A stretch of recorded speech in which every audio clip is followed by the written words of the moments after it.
tout ça. Force, amour, sagesse. C'est quoi la timidité?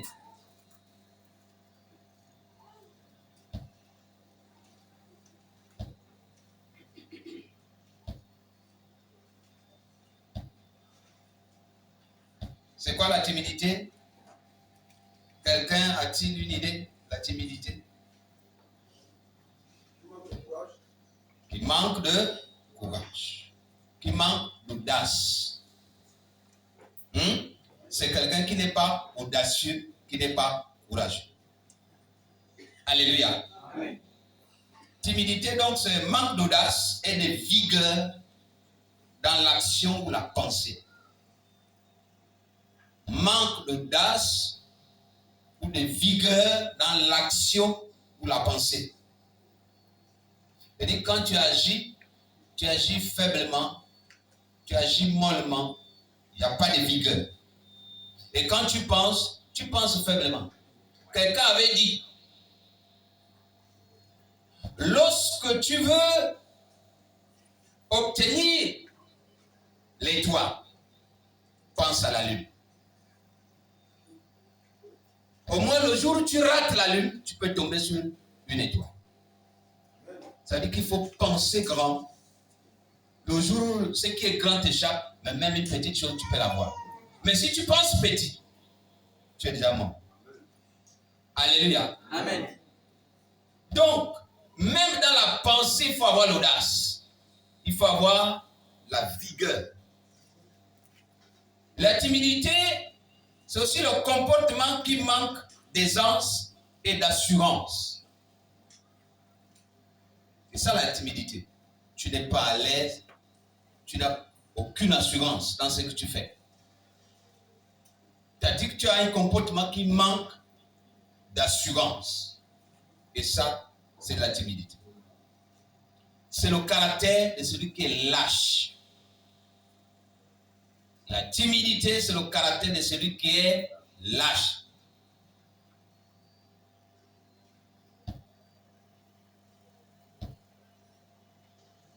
Mais l'esprit que nous avons reçu, ce n'est pas un esprit de timidité. Alléluia. Amen. L'esprit que nous avons reçu n'est pas un esprit de timidité. C'est un esprit qui est composé de trois choses. La force, l'amour, la sagesse. La force, c'est la puissance illimitée. Parce que la puissance de Dieu n'est pas limitée. C'est la puissance illimitée rendant le croyant capable de servir de façon vaillante. C'est-à-dire, cette puissance illimitée-là, ça rend le croyant capable de servir de façon vaillante et audacieuse. C'est-à-dire que tu n'es plus timide parce que tu as reçu un esprit qui te donne la capacité de servir de façon vaillante et audacieuse. Alléluia. Mais la force aussi fait supporter avec patience chaque épreuve de la vie. Parce qu'il faut avoir une force mentale pour supporter avec patience chaque épreuve de la vie. Alléluia. Amen.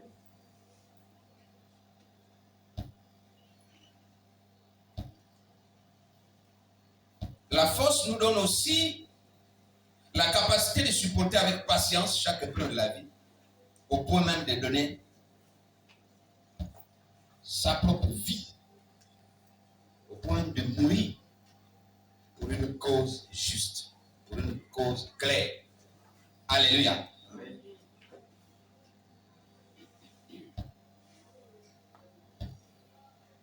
Le chrétien est celui qui a une force de caractère.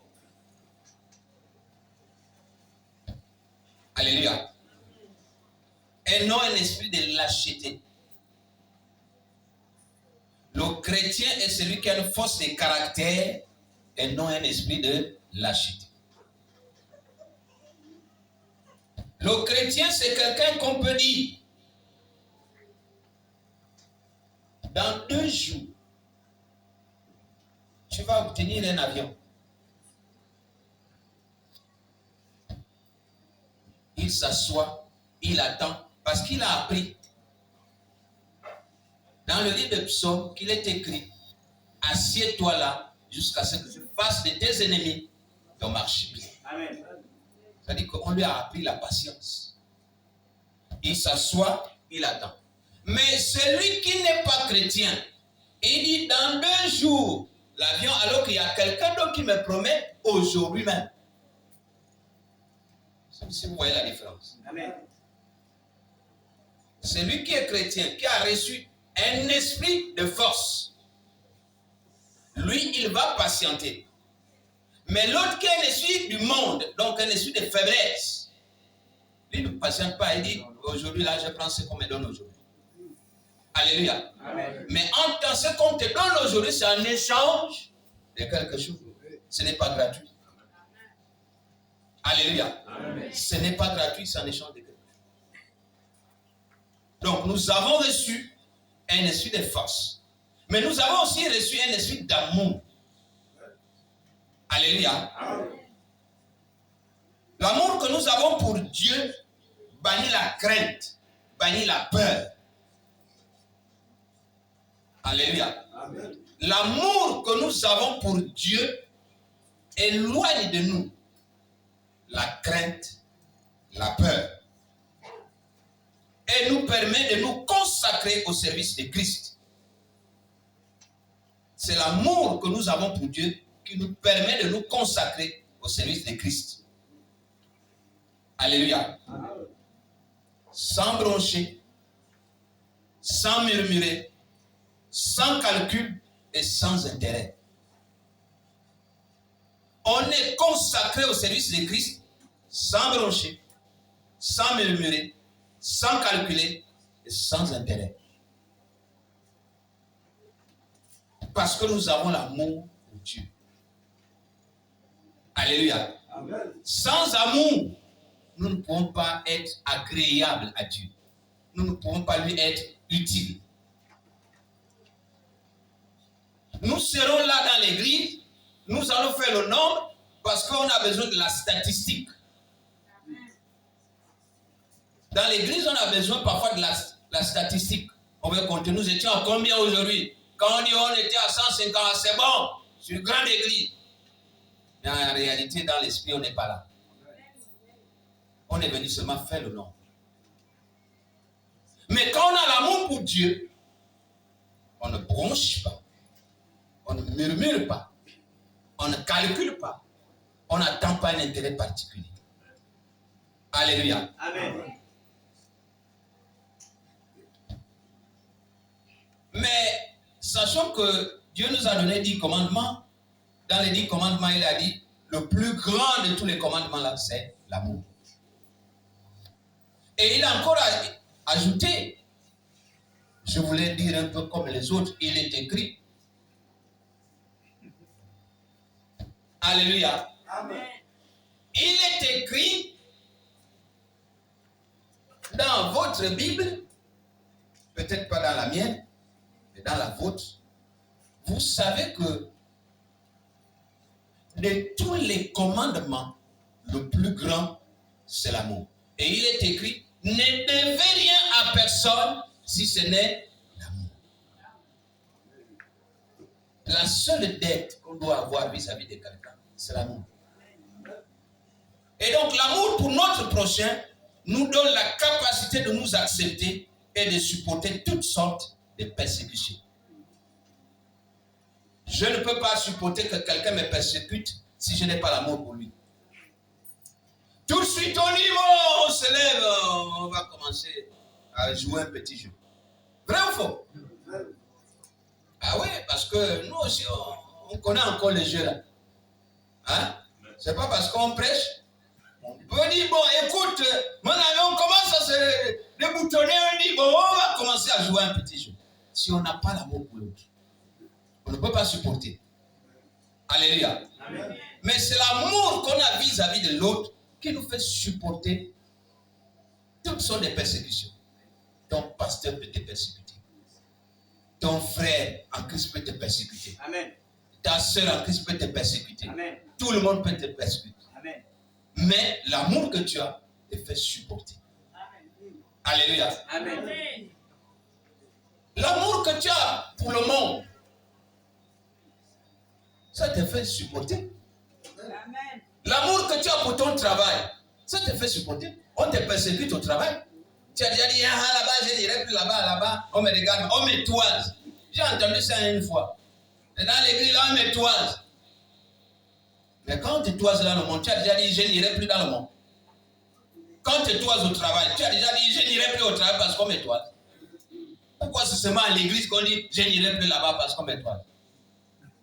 À l'église, ce sont les monstres qui vivent là-bas.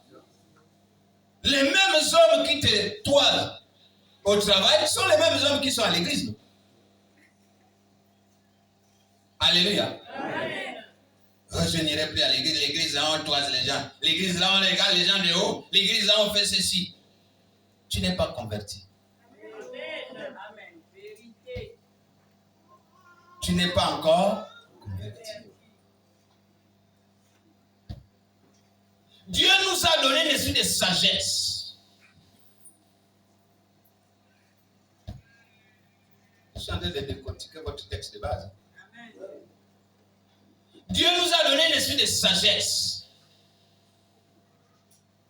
L'esprit de sagesse nous conduit à la discipline.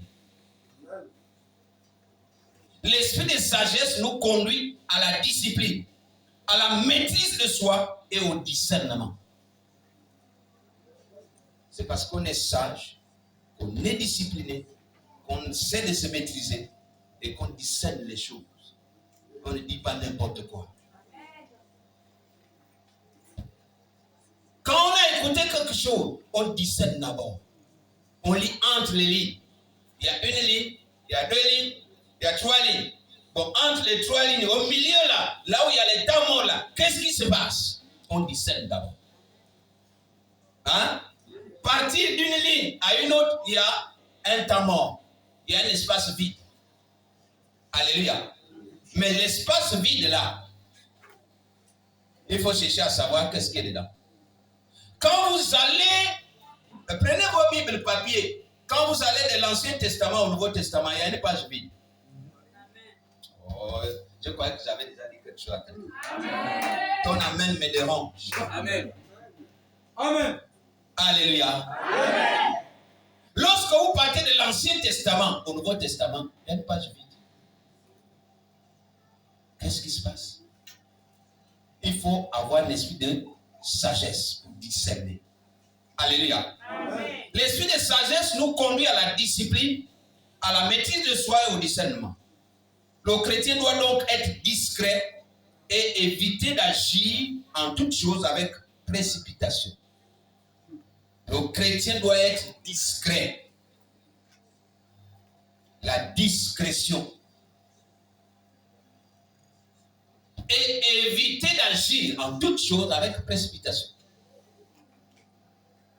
Et quand on dit, tu es comme le chien. Le chien, dès qu'il a vu, toute la nuit. Tout le monde connaît que dans le quartier là, il y a quelque chose qui se passe. Ça, c'est le chien. Mais un chrétien, ce n'est pas un chien. Alléluia. Amen. Un chrétien est discret comme le chat. Le chien et le chat peuvent voir la même chose. Ils sont au même endroit, ils ont vu la même chose. Le chat fait seulement. Mais le chien, c'est Francis Salamwabo qui sera là. C'est André Ofunda. Il vous met. Il dit, c'est pas moi. Alléluia. Amen. L'esprit de sagesse nous conduit à la discipline, à la maîtrise de soi et au discernement. Le chrétien doit donc être discret et éviter d'agir en toutes choses avec précipitation ou d'une manière insensée. Parce qu'on va regarder, on va dire, et pourtant c'est un chrétien. Mais sa façon d'agir, vous comprenez, non? Amen. C'est là où je lutte toujours. même au niveau de mon travail. Les hommes me disent, non, on fait comme ça. Je dis, oh, mais si j'ai réagi comme vous, quelle sera la différence entre vous et moi? Et ce que vous dénoncez là, moi aussi je vois ça. C'est pas bon, mais je ne peux pas réagir comme vous. Vous croyez que moi, mes yeux là sont sales pour ne pas voir? Je vois, mais je ne peux pas agir comme vous. Sinon, il n'y a pas de différence entre vous et moi. Donc, le chrétien doit être discret. Parce que nous avons reçu un esprit de sagesse qui nous permet d'agir avec discrétion. Pas de manière insensée, non. Alléluia. Amen. Nous devons agir avec douceur et tempérance afin de juger avec équité. Parce que nous devons manifester le fruit de l'esprit.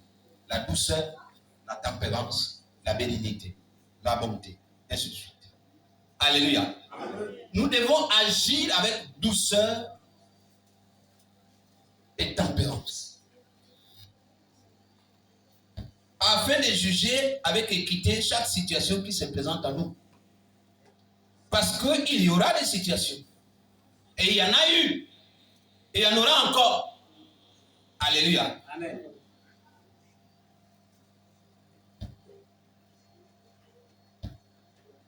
Car ce n'est pas un esprit de timidité que nous avons, que Dieu nous a donné, mais un esprit de force, d'amour et de sagesse. Je viens de parler de la force. Je viens de parler de l'amour.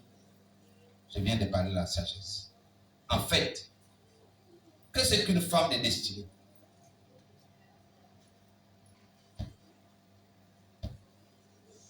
Que c'est qu'une femme de destinée? Je voudrais vous raconter une histoire. Vous avez des histoires? Maman Michel me regarde là, on dirait que c'est ce qu'elle attend. Alléluia. Amen. Bon, on va raconter une histoire.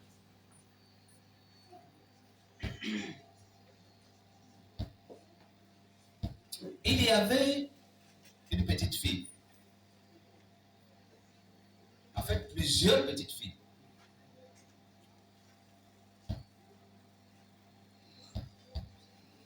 Chacune d'elles portait un seau sur la tête.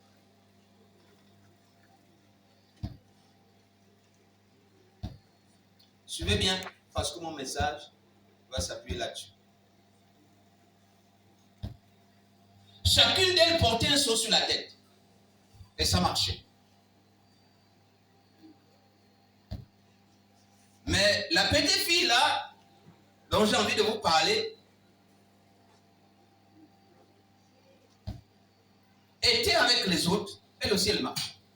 Mais elle avait le même âge que les autres. Elle avait le seau, si on veut dire, qui avait la même taille que les seaux des autres. Elle avait à peu près le même âge que les autres. Elle avait en fait un seau qui avait la même taille que les seaux des autres. Puis ça marchait. Elle marchait lentement. Elle marchait doucement. Elle marchait à peine.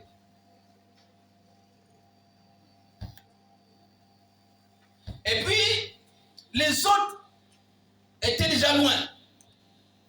Elle rencontre deux dames qui lui disent, petite fille, dépêche-toi.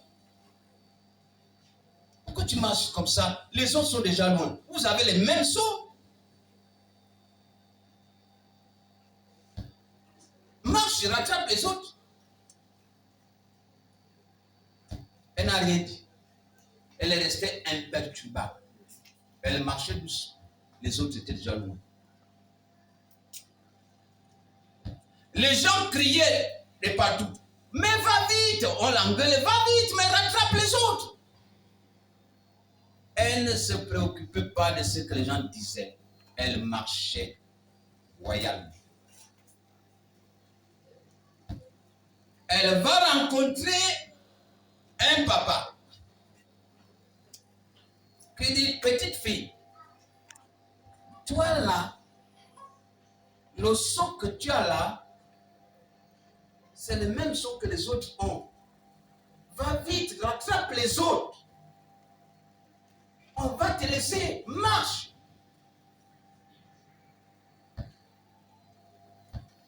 Elle a levé les yeux, elle a regardé le papa là, elle a souri, elle a continué à marcher doucement. Le papa là est resté là, il dit, mais je ne comprends pas cette attitude-là. Une petite fille comme ça là, je lui parle, elle me regarde seulement, elle sourit. Elle continue ce que je suis en train de dénoncer. Elle a continué à marcher doucement, lentement. Elle a continué à marcher, jusqu'à ce qu'elle rencontre encore une maman. La maman là lui dit, ma fille,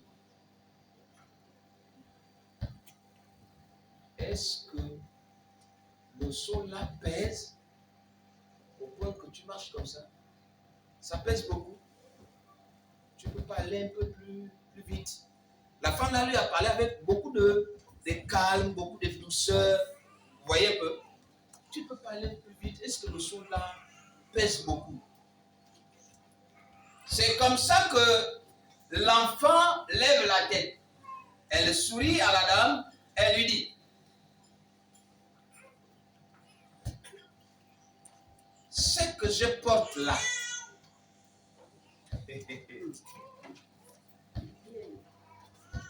ce que je porte là, ce n'est pas de l'eau. La chaussée est glissante. Suivez-moi bien. La chaussée est glissante. Les autres sont en train de porter des seaux d'eau. Moi, je porte un seau des œufs. Les autres peuvent tomber, l'eau va se renverser, il n'y a pas de problème. Et si je tombe, je me renverse, les œufs vont se casser.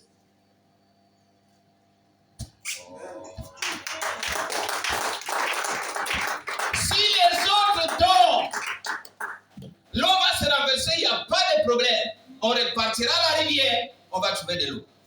Mais si moi je tombe, les œufs vont se casser. Maman, nous ne portons pas tous la même charge. C'est le thème de ce matin.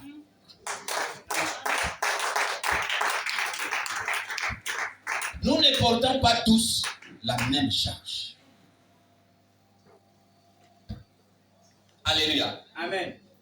Nous ne portons pas tous la même charge. Amen.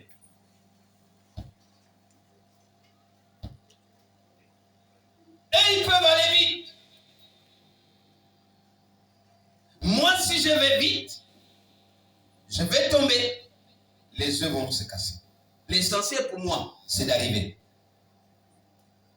Alléluia. Amen. Même si c'est à minuit, l'essentiel pour moi, c'est d'arriver. Pourquoi? Parce que nous ne portons pas tous la même charge. Amen. Alléluia. Amen. Nous sommes peut-être tous des hommes et des femmes de destinée. Écoutez-moi bien. Nous sommes peut-être tous des hommes et des femmes de destinée. Mais nous ne portons pas tous la même charge. Tu peux être un homme de destinée.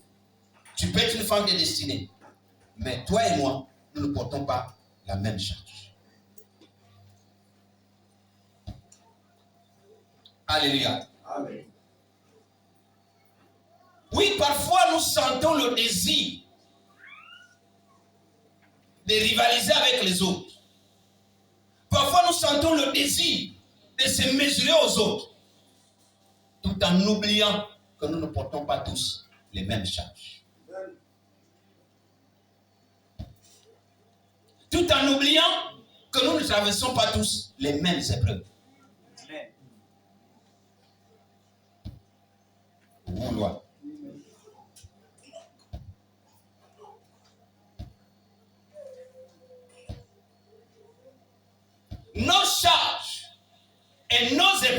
sont différentes.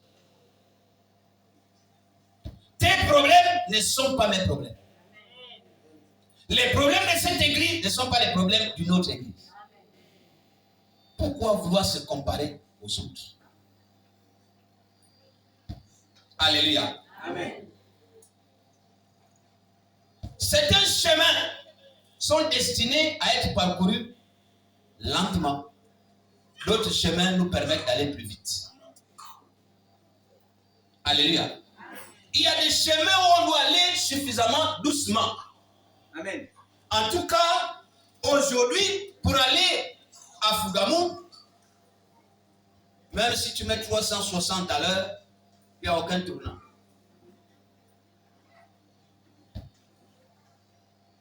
Est-ce qu'il y a des tournants ici, Fougamou? Là-bas? Il y a des tournants. Moi, je n'ai pas encore vu. Je conduis tous les jours. Je n'ai pas encore vu les tournants. Comme la route de Libreville. Parce que là-bas, il y a les tournants. Et ici, c'est les tournants que tu peux prendre même à 160 à l'heure. Demandez à Alfred qui fait la route là tous les jours. C'est des tournants que tu peux prendre de 160, 180. Mais à l'époque, cette route-là, tu ne pouvais pas rouler au-delà de 80. Il y a des routes qui nous permettent d'aller plus vite. Il y a d'autres, il faut aller doucement. Alléluia. Amen. Nous ne roulons pas tous sur les mêmes routes. Nous sommes tous des femmes et des hommes de destinée. Pendant que les uns font des incantations, la nuit, toi la nuit tu es en train de dormir. Amen. Alléluia. Amen. Donc on n'a pas les mêmes charges. Il y a un qui est chargé pour faire des incantations. Il y a l'autre qui est chargé pour dormir. Il y a un qui est chargé pour aller veiller au tsunami Mambuka. Yo yo, tsunami Mambuka. Yo yo yo. Toute la nuit, il va mettre les trucs qu'il met au corps partout. Il va te faire peur. Mais l'autre, lui, il passe son temps peut-être au bar. Quand il rentre, il dit, oh, le plafond est bas. La température est mauvaise. Amen. Il commence à tourner. Chacun a sa route. Alléluia. Amen. Alléluia. Amen. Porter un seau d'eau sur sa tête est différent de porter un seau rempli de œufs. Porter un seau d'eau sur sa tête, c'est pas la même chose que porter un seau rempli de œufs. Le seau d'eau, tu peux t'amuser. Tu laisses, les femmes ont toujours un système, elles font, comment on appelle ça, un support là, pour ne pas avoir mal à la tête. Elles peuvent même laisser les deux mains. Amen. Elles marchent comme ça. Tu t'amuses avec le seau d'eau. Mais le seau des œufs, tu t'amuses. Alléluia. Amen. Parce que ça peut se casser. Sortir d'une famille d'un ganga, de féticheurs, c'est différent de sortir d'une famille de pasteurs. Amen. C'est différent de sortir d'une famille de médecins. Ce n'est pas la même chose. Amen. Nous ne portons pas tous la même charge. Lisons dans 2 Timothée, là où nous sommes, 2 Timothée 1. C'est le même texte là que nous avons, mais lisons de 3 à 5. 2 Timothée 1, de 3 à 5. Je rends grâce à Dieu que mes ancêtres ont servi. C'est Paul qui parle. Je rends grâce à Dieu que mes ancêtres ont servi. Écoutez, ce sont les ancêtres de qui? De Paul. Ils ont servi qui? Ils ont servi qui? Dieu. Est-ce que toi et moi, nos ancêtres ont servi Dieu? Est-ce que Paul et nous, nous portons la même charge? Je rends grâce à Dieu que mes ancêtres ont servi et que je sers avec une conscience pure.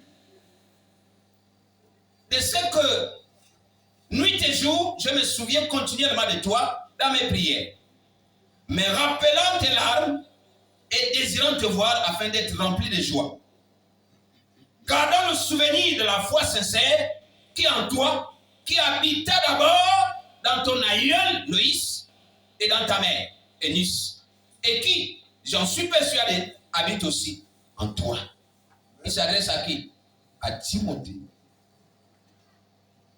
La foi là que Timothée a aujourd'hui avait d'abord habité dans son aïeul, donc ses grands-parents. Vous voyez d'où vient Timothée? Est-ce que c'est la même chose qu'Abraham? Abraham, son père était sorcier. Terah était sorcier. C'est pour ça qu'on lui dit quitte ton père, ta mère. En fait, quitte tout tes...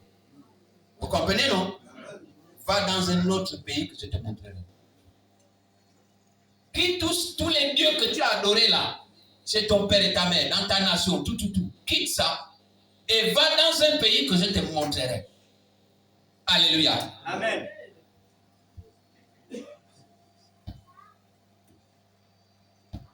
Bien-aimé. Être orphelin en bas âge, ce n'est pas la même chose que grandir avec tous ses parents. Amen. Et quand vous allez voir les deux enfants dans la même classe, le rendement n'est pas le même. Tu ne vas pas dire à l'autre, mais fais comme le premier, non. Parce que les deux n'ont pas la même charge. Amen. Alléluia. Amen. Je suis sûr que quelqu'un me comprend ce matin. Amen. Je suis venu seulement prolonger ton séminaire. Tu es une femme de destinée. Tu es un homme de destinée. Tout ce qu'on t'a dit, c'est bon. Tout ce qu'on t'a demandé, c'est bon. Mais réalise que nous ne portons pas tous la même charge. La Bible dit chacun porte sa croix. Chacun porte sa croix.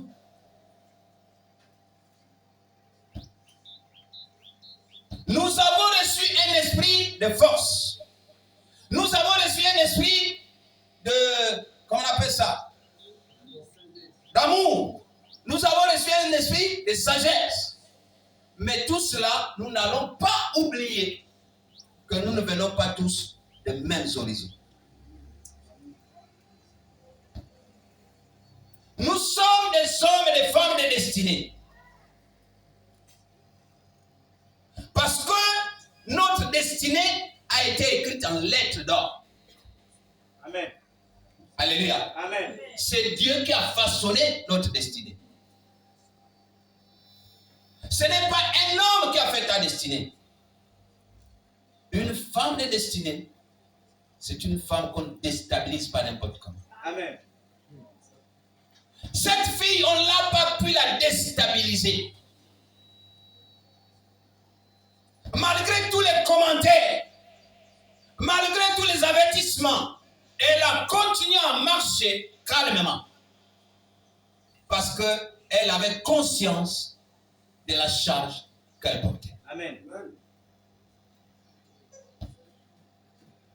Une femme de destinée ne vient pas dans un foyer pour le détruire, mais elle vient pour construire. Amen. Amen.